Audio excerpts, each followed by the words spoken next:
大家好，我是阿胖。今天用这些便蛋，也是皮蛋，来和大家分享一个非常好吃的凉拌皮蛋，一起来看看吧。今天我准备了3种，有黑色的松花蛋，还有黄色的大一点的，小一点的是鹌鹑蛋。买皮蛋时，我们最好选择无铅的皮蛋。其实皮蛋也是非常营养的，凉拌吃能够清热去火，蛋白含量也多。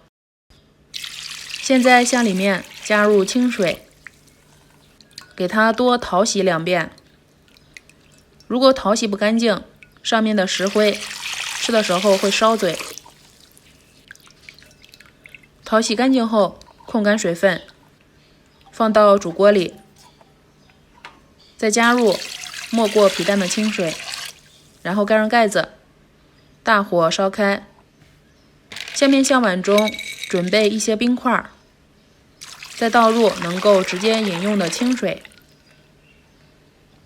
水开后，给它煮1分钟，用漏勺控水捞出，然后迅速放到冰水里，给它拔下凉。现在把准备好的辣椒用厨房剪刀剪成段。凉拌皮蛋，我们最好用辣一点的辣椒，这样做出来才会下饭好吃。如果不能吃太辣的，就根据自己的实际情况来就好了。然后放入拉蒜器中，把它们都拉成碎一点的末，放入碗中。下面开始调味，调料只需要加点生抽，一点点米醋，最后加点小磨香油就行了，其他的不用再加。用筷子搅拌均匀。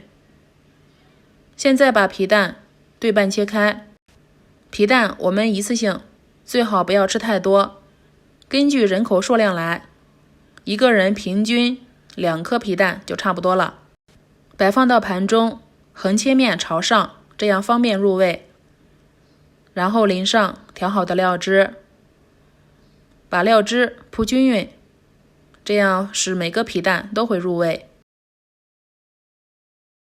像这样一道非常简单家常的凉拌皮蛋就完成了。这样做的皮蛋香辣，非常的下饭，尤其是没有胃口的时候，来上一盘真的是太好吃了。喜欢的话就试试吧。做法非常简单，厨房小白看了就会。我是阿胖，点我头像还能看到更多美食视频。我们下期节目再见。